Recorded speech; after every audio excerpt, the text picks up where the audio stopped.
তো হ্যালো বন্ধুরা, আমি চলে এসেছি আবারও একটা নতুন ভিডিও নিয়ে আপনাদের কাছে।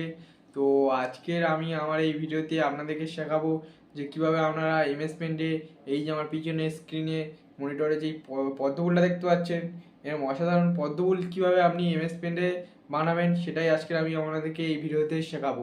তো ভিডিওটাকে শুরু করার আগে আপনাদের কাছে একটাই রিকোয়েস্ট আছে, যদি আমার চ্যানেলে নতুন হয়ে থাকেন চ্যানেলটিকে সাবস্ক্রাইব করে আর ভিডিওটাকে একটা লাইক করে দেবেন। তো চলুন শুরু করা যাক। তো বন্ধুরা, তোমরা দেখতে পাচ্ছ এখানে আমি আমার এমএস পেন্ট ওপেন করে নিয়েছি। তো চলুন এবার ভিডিওটাকে শুরু করা যাক। তো সর্বপ্রথম আপনাদেরকে এখানে এই যে এই আইকনটা আছে, তো এই আইকনটাকে সিলেক্ট করতে হবে। করার পরে তারপরে এই নিচের দিকে এসে উপরের দিকতে ক্লিক চেপে সোজা টেনে নিয়ে আসতে হবে। সোজা টেনে নিয়ে আসার পরে খানিকটা নিয়ে আসার পরে আপনারা এখানে ছেড়ে দেবেন। তারপরে উপরে এখানে ক্লিক করে সর্ব ফার্স্টে এরকম হালকা টেনে দেবেন। তারপরে নিচের দিকে ক্লিক করে এটাকে একটা শেপে আনতে হবে। তো দেখতে পাচ্ছেন এটা আমাদের পদ্মফুলের এক পাশের শেপ চলে এসেছে। তো এবার আমরা পদ্মফুলটা এখান থেকে আরম্ভ করব। তো তারপরে দেখতে পাচ্ছেন এটা আমার এখানে সিলেক্ট করাই আছে। তো এবার আপনাদেরকে কী করতে হবে, এবার এখান থেকে এটা একটু উপরের দিকে টেনে নিয়ে যেতে হবে। নিয়ে আসার পরে প্রথমে এই নিচের দিকে ক্লিক করে প্রথমে একটু ভিতরে নিয়ে নেবেন। তারপরেরটা ক্লিক করে উপরের দিকে একটু বাইরে টেনে দেবেন। তো টেনে দেওয়ার পরে কী করবেন, ফের আবারও এর যেই শেষের মুখ থেকে এখান থেকে টেনে নিয়ে এসে এখানে অবধি ছেড়ে দিতে হবে। তারপরে এখানে ক্লিক করে খানিকটা এইভাবে টেনে নিয়ে যাবেন। তারপরে নিচের দিকে ক্লিক করে এটাকে এইভাবে টেনে নিয়ে যাবেন। নিয়ে যাওয়ার পরে আবারও এখান থেকে আরেকটা নিয়ে যেতে হবে। তো আরেকটা এরকমভাবে নিয়ে যাবেন। নিয়ে যাওয়ার পরে প্রথমে ভিতরের দিকে হালকা করে নিয়ে নেবেন। তারপর এটাকে এরকম বাইরের দিকে তুলে দেবে। তো তুলে দেওয়ার পরে আবারও এর শেষ মুখ থেকে এই শেষ মুখ অবধি টেনে দিতে হবে আপনাকে। টেনে দেওয়ার পরে এটাকে ক্লিক করে এটা এরকম শেপে নিয়ে আসতে হবে। নিয়ে আসার পরে তারপরে নিচের দিক থেকে ক্লিক করে এটা একটা পদ্ম ফুলের এক পাশের আকারের শেপে নিয়ে আসতে হবে আপনাকে। তো দেখতে পাচ্ছেন এখানে পদ্ম ফুলের এক পাশের আকার আমার এখানে চলে এসেছে। তো এবার আমি কী করবো, এই পাশের আকারটা আমি এখান থেকে কপি পেস্ট করে নিয়ে নেবো। তো সিম্পলি আমি এটাকে সিলেক্ট করব। সিলেক্ট করার পরে এখানে কপি, তারপরে এখানে পেস্ট করে দেবো। পেস্ট করে দেওয়ার পরে দেখতে পাচ্ছেন এটার উপরে ঢাকা পড়ে যাচ্ছে। তাই এটাকে আমাদের কী করতে হবে, এটাকে আমাদের এই সিলেক্টের নিচে যে অপশানটা আছে এখানে ক্লিক করব। ক্লিক করার পরে সবার নিচে যে অপশানটা আছে এখানে ক্লিক করে দিলে দেখতে পাচ্ছেন এটা এর এবার ওপর চলে আসবে।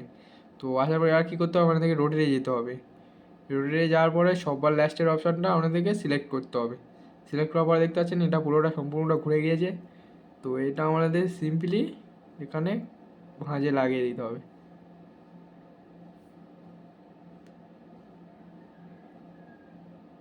তো দেখতে পাচ্ছেন আমাদের এখানে ভাঁজের শিপ লেগে গিয়েছে। তো এবার আমাদেরকে কী করতে হবে, এবার আমাদেরকে এই পুরোটাই সিলেক্ট করতে হবে।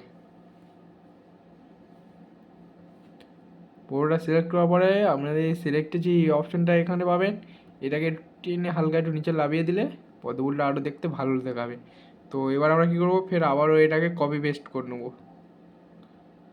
কপি পেস্ট করার পরে এই পদ্মফুলটাকে আমাদের এই যে দ্বিতীয় পদ্মফুলটায় যে এটাকে আমাদের উল্টে দিতে হবে। তাই রোটেটে আমরা যাব।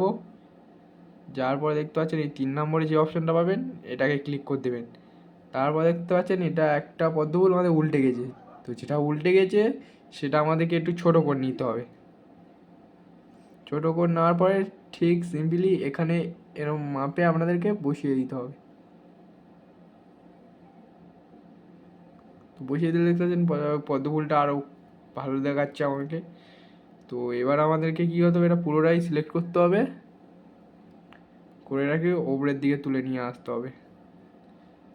তো তুলে নিয়ে আসার পরে আবারও আপনারা এই আইকনটা এখানে সিলেক্ট করবেন। করার পরে নিচের দিকে চলে আসবেন।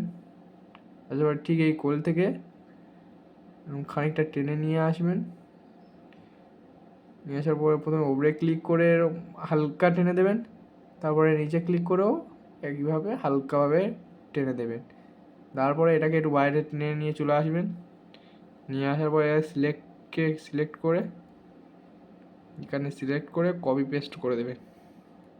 কপি পেস্ট করে দেওয়ার পরে একটাকে এইভাবে বসিয়ে দেবেন, আর তারপরে এটাকে সিলেক্ট করে এখানে এরকম মাপে বসিয়ে দেবেন। তো বসিয়ে দেওয়ার পর দেখতে পাচ্ছেন এখানে গোল একটা আপনার অপশন পাবেন, এই গোলটাকে সিম্পলি সিলেক্ট করবেন। করার পরে এখানে মুখ থেকে নিয়ে এসে এর এই মুখ অবধি হালকা করে টেনে নিয়ে আসতে হবে। নিয়ে আসার পরে দেখতে পাচ্ছেন আমাদের এখানে প্রপার পদ্ম ফুল তৈরি হয়ে গেছে। তো এটাকে আমরা এবার রং ভরবো। তো পদ্ম ফুলের সিম্পলি ওপর রং হয় গোলাপি, তো আমরা এখানে গোলাপি সিলেক্ট করবো। তো আমার এই গোলাপি রংটা একটু ফ্যাকাশে আছে, তাই আমি এখান থেকে এডিট কালারে যাব। এডিট কালারে যাওয়ার পরে গোলাপিটাকে হালকা একটু ডিপ করে নেবো। ডিপ করে নেওয়ার পরে এখানে ওকে করে দেবো। ওকে করার পরে বালতিটাকে আমাদের সিলেক্ট করে নিতে হবে। তো এই বালতিটাকে আমরা সিলেক্ট করে নিলাম, নেওয়ার পরে আমরা এখানে কালার ভরে দিলাম। দেখতে পাচ্ছেন এখানে একটু ভাঁজে পুরো ফাঁকা দেখাচ্ছে। তো এটাকে আমরা কি করব, এখানে এই সার্চ অপশনটা আছে, এটাকে নিয়ে এসে এখানে ডবল ক্লিক করলে দেখতে পাচ্ছেন এই জায়গাটা আমাদের জুম হয়ে চলে আসবে। তো আবার বালতিটা সিলেক্ট করব, করার পর আমরা এই জায়গাটুকু রং করে দেব। তো দেখতে পাচ্ছ এখানে আমার দাগে পড়ে গেছে, তাই পুরো দাগগুলো গোলাপি হয়ে গেছে। তাই আমরা এখানে কী করবো, সিম্পলি CTRL Z করব। তো আবারও এখানে নিয়ে এসে দেখতে পাচ্ছেন আমার একটা দাগ পড়ে গিয়েছে। তো এই ফাঁকটাও আমার কালারটা ভরে দিতে হবে। তো আবারও সেই দাগে পড়ে গেছে, তো ফেরও আমি CTRL Z করব। তো আর একবার ট্রাই করি,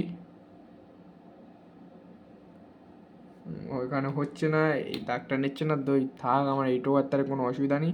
তো এটাকে আমার ছোটো করতে গেলে এখানে নিচে যে মাইনাস অপশানটা দেখতে পাচ্ছেন, এটা 100 করে নেবেন। তো 100 করে নেওয়ার পরে এটাকে সিম্পলি এখান থেকে টেনে নিয়ে আসবেন নিচের দিকে রোল করে। তারপরে এখানে আমাদের সবুজকে সিলেক্ট করতে হবে।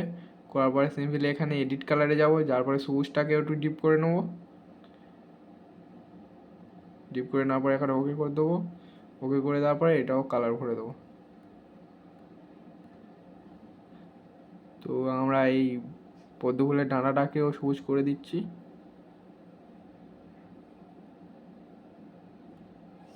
তো দেখতে পাচ্ছেন এখানে আমার একটা পদ্ম ফুল রেডি হয়ে চলে এসেছে।